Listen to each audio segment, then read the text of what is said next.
الله الرحمن الرحيم. وهرين إلهي بمهاري سبحانه وتعالى سوكا كان هالكن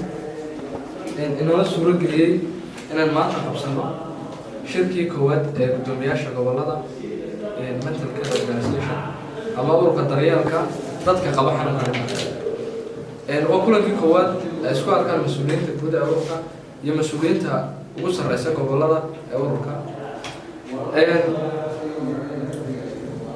وشيتكو وحوي أنا شغل وين صدق خلاص جرادة فرقضة أنا قبل أن أنا سكاب حوريسنا مدة يورو كتير وهذا نص بس سداد بلاد ودهان وحاو قبصامي وحو رجينا ينو قبصامي إسلام كاسنا وجيمين قبصامينا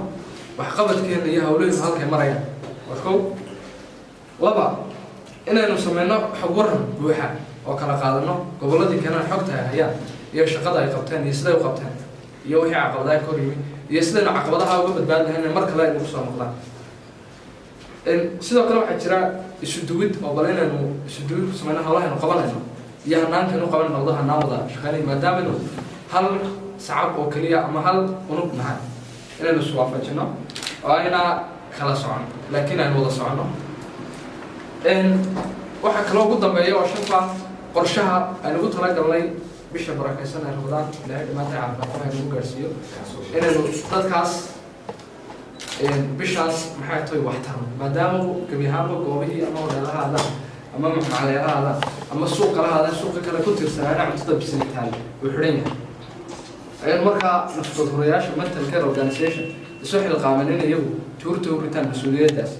إن إسلام مركزنا عدد كجالسيان تاجروا إن ده وحقار وكبدل الجوطة ربنا ندي هراء إن الصوم رأي إن يكوي إن العفاي إن نقول دونتو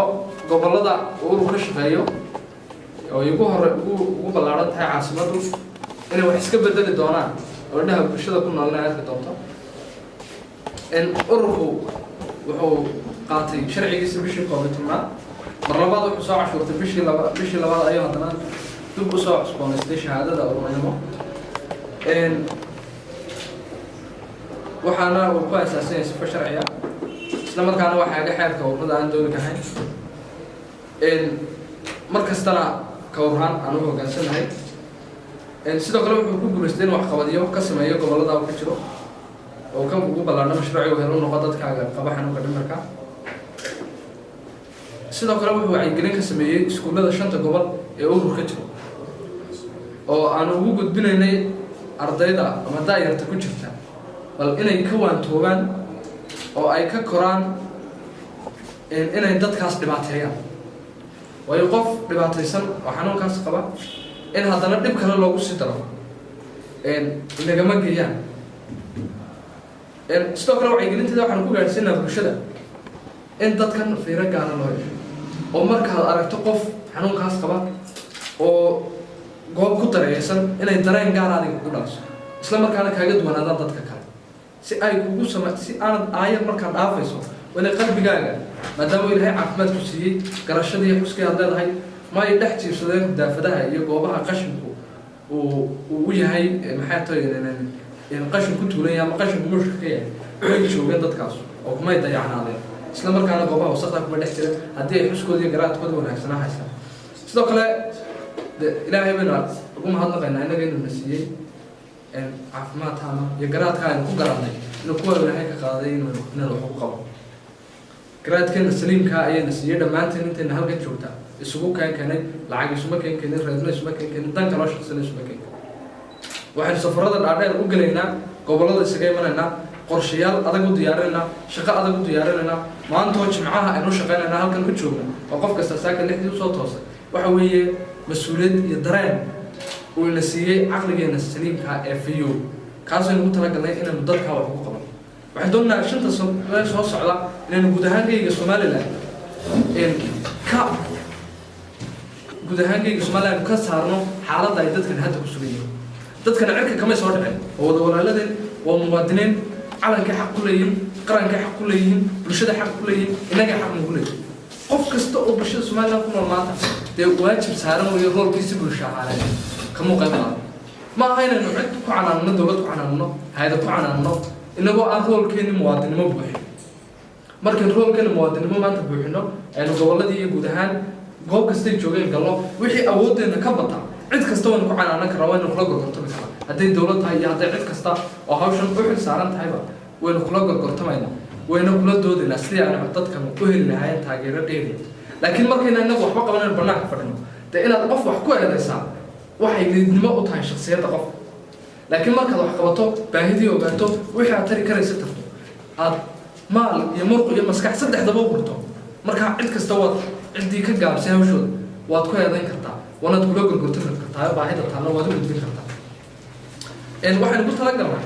oo qorshaha rabadaanta haddii ilaahayna aynu ka baryayna in lagu guuleeyo inaynu gaadhsiino dadkaas wixii karaankeena waxaynu ku talagalnay inaynu xilliga qadada aynu gaadhsiino waqtigaa wixii aynu ugu bedeli lahay sidoo kale waxaynu ku talagalnay 40 qoys oo 5 gobol ku kala nool gobollada Togdheer Saaxil Maroodijeex Gabil iyo Awdal inaynu gaadhsiino waxay bisha rabadaan qaban lahay 40 qoys inaynu gaadhsiinayna waxa weeye 40 qoys oo dad xanuunka qaba isla markaana awood taageero oo la ay meel kale wax ku geeyaan ama dee dadkooda dhaqtar ku geeyaan ma ay min isticmaalaan baahiyooda gaarka inuu dhammaystiro sidoo kale cisbitaalada dadkaas lagu haya gaarka wali kuwa dawladdu gacanta ku hayso inaynu wixii awoodina gaarsiino qarashaadka ma hayno mashruuc ahde qarashaad kale oo dawladdu nagu taageeraysa ma jiro laakiin cududeenan dhalinyaro ee ku bahowday ururka daryeelka dadka qaba dhimirka ayuunbaa diyaar waa inay fuliyaan wixii jeebkeena ah waynu diyaar baynu nahay laakiin waxaynu u baahan nahay maadaama hawshaynu qabanaynaa inaga baaxad weyn tahay inaga da' weyn tahay inaga baahida taala dalka iyo guud ahaan aynu inagu qiimaynay ay mid inaga ballaaran tahay inaynu cid kasta u dirsanno qaylanaa hadday tahay shacab weynaheena oo ugu horreeyaan ganacsatadu oo dalka ugu jira rool muhiima hadday ku jirto xukuumaddeeni iyo bulshada kale civil society-ga inaynu intaasba u qayla dirano dabadeedna aynu idhaahno wixii lagaga qabanay qorshaha inagu inta maynu diyaarinay assessment-ka iyo qiimaynta rasmigaa baanu soo samaynay sidii wax loogu qabanayno waa sidan intaana annagaa qabanayna xooggiina annagaa leh lagu qabanayo lagu fulinayo xoolo intii lagu fulinay qaybteeda waa naga diyaar laakiin intii baaqiga naga noqotay ee dheeraadka ayaanu idinka fadhino maanta waxaanu fariintan uga faa'iidaysanayaa bulshada Somaliland cid kasta oo dareen muwaadinimo ku jiro dareen naxariis ku jiro hadday tahay ganacsato hadday tahay xukuumad iyo hadday tahay bulshada kale ee rayidka iyo hadday tahay dadka samafalayaasha iyo dadka maxay tahay hawshan hawlaha civil society-ga ama bulshada rayidka inay qayb lixaad ka qaataan mashruuca bisha rabadaan nagala qayb qaataan information ina xafiiskayga guud ka helaan annaguna aan nahay fuliyayaashii iyo fududayaashii mashruuca wixii aan ku dari karno ku darayno sidoo kale guud ahaan 5 gobol waxaa jooga dhalinyaro mutadawiciina oo u diyaara inay qabtaan sidoo kale waxaan rajaynayaa inay nagala qayb qaadan doonaan maamulka gobollada ee ugu horeeyaan barasaabada iyo maayarada gobollada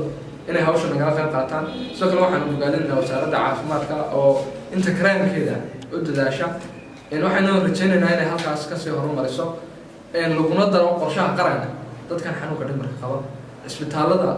ay ku jiraan dadkan xanuunka qabaan loogu daro miisaaniyad waxaa jira isbitaallo dadkaas ku jiraan oo aan miisaaniyad ku lahayn qaran ama wasaaraddaana ugu jira in loogu daro ayaa baan rajaynaynaa